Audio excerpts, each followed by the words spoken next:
Bismillahirrahmanirrahim. Nah, dalam Al-Quran, sebagai seorang Muslim, Allah gambarkan dalam surah Az-Zariyat, surah nomor 51 ayat 56, menjawab pertanyaan tadi, kenapa kita ada di sini? Apa hikmah semua ini ada? Siapa yang menata dan mengaturnya? Allah berfirman, وَمَا خَلَقْتُ الْجِنَّ وَالْإِنسَ إِلَّا لِيَعْبُدُونَ. Aku tidak menciptakan, tidak mengadakan seluruh jin dan seluruh manusia di muka bumi ini, kecuali satu saja tujuannya, yaitu untuk beribadah kepadaku atau mengabdi kepadaku. Itu tujuan kita ada di sini. Jadi kalau dalam Islam, Bapak Ibu sekalian, kita nggak punya tujuan lain. Kalau ada yang tanya gini, Ustadz, apakah memang saya diciptakan ini untuk sholat? Jawaban saya iya. Untuk puasa? Iya. Bakti sama orang tua? Iya. Untuk belajar? Iya. Terus semua yang positif yang agama perintahkan. Puasa, zakat, haji dan umrah, jenguk orang sakit dan segala itu ya. Yang lain yang dilarang tidak boleh. Membunuh, mengganggu, berzina dan segala macam. Oke. Jadi itu memang tujuan kita diciptakan. Tidak ada tujuan lain. Kalau makan, minum, tidur ini pernak-perniknya, pelengkapnya saja. Sayangnya karena banyak orang Muslim tidak faham tujuan dia diciptakan justru untuk mengabdi dan beribadah kepada Tuhannya, dan dia tidak faham kalau ini adalah tujuan utama, dan makan, minum segala ini pernak-perniknya. Mereka pergi kepada pernak-pernik dan melupakan tujuan utama dia diciptakan. Sayang, akhirnya hanya karena duduk ngobrol sama teman, sholatnya terbengkalai. Tujuan utamanya ditinggalkan, tapi yang pernak-pernik ditujukan gitu. Hanya karena urusan ini dan itu, mereka nggak puasa Ramadan. Hanya karena ini dan itu, misalnya menunda pemberangkatan hajinya. Jadi banyak hal. Hanya karena masalah teman, yang mungkin berteman boleh pilih, tapi orang tua nggak bisa kita milih.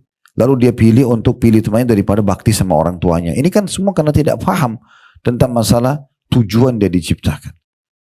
Kita juga perlu renungi teman-teman sekalian firman Allah Subhanahu wa taala yang lain. Saya coba bacakan beberapa ayat-ayat Al-Qur'an yang menggambarkan ini. Di antaranya di dalam surah Al-Mu'minun, surah nomor 23 ayat 115. Kalau teman-teman nanti buka Al-Quran di saat lagi tadabbur, lagi merenungi makna-maknanya di rumah, bisa dibaca Al-Mu'minun surah nomor 23 dari ayat 99 sampai 115. Tapi kita akan coba baca 115 yang Allah mengatakan, "Afahasibtum annama khalaqnakum abathan wa annakum ilaina la turja'un?" Apakah kalian mengira, wahai para manusia, kami ciptakan kalian sia-sia? Ada di muka bumi ini omong kosong aja, buang-buang waktu, tidak ada yang bermanfaat, misalnya dikerjakan, malah melakukan pelanggaran-pelanggaran yang Allah larang. Dan kalian mengira kalian tidak akan kembali kepada kami, tidak akan diminta pertanggungjawaban? Itu nggak mungkin. Ya. Ibnu Qayyim al-Jauzi rahimahullah berkata, makna daripada ayat ini, apakah kalian diciptakan tanpa ada maksud dan hikmah, tidak untuk beribadah kepada Allah, dan juga tanpa alasan dan balasan dari sisinya? Kan betapa nihilnya kehidupan, teman-teman.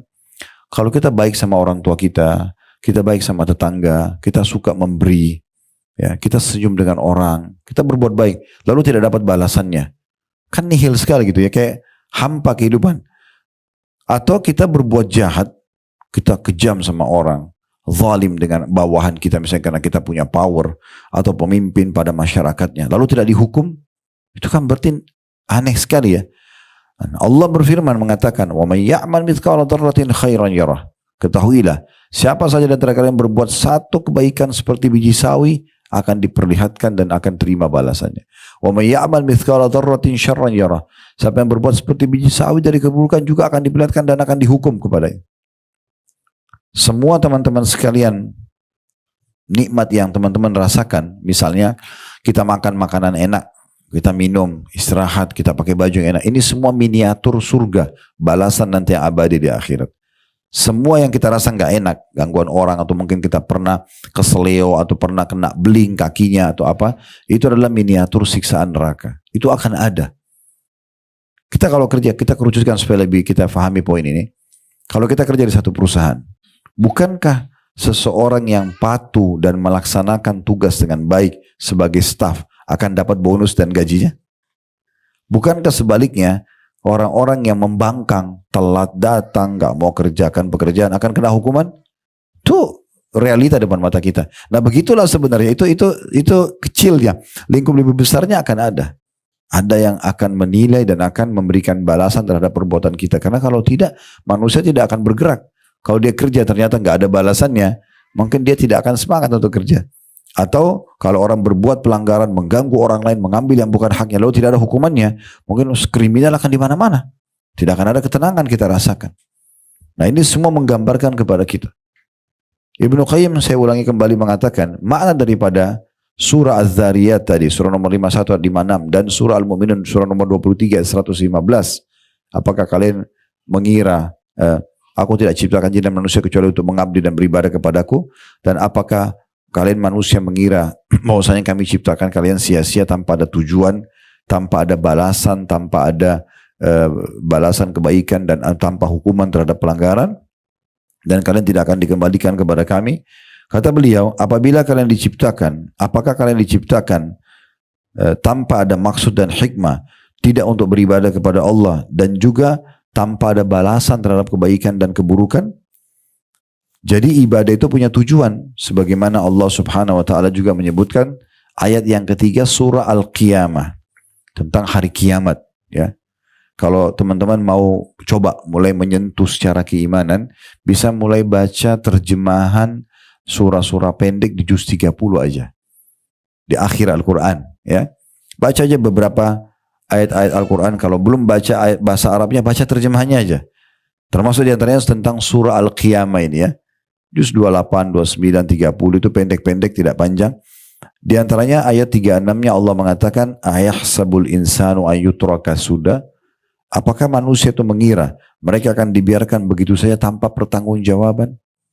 Semua akan ditanya. Apa kata Nabi Muhammad SAW kepada para sahabat untuk mengingatkan mereka? Ingat, air dingin yang kalian minum, Allah akan tanyakan kepada kalian hari kiamat apakah kalian syukuri atau tidak.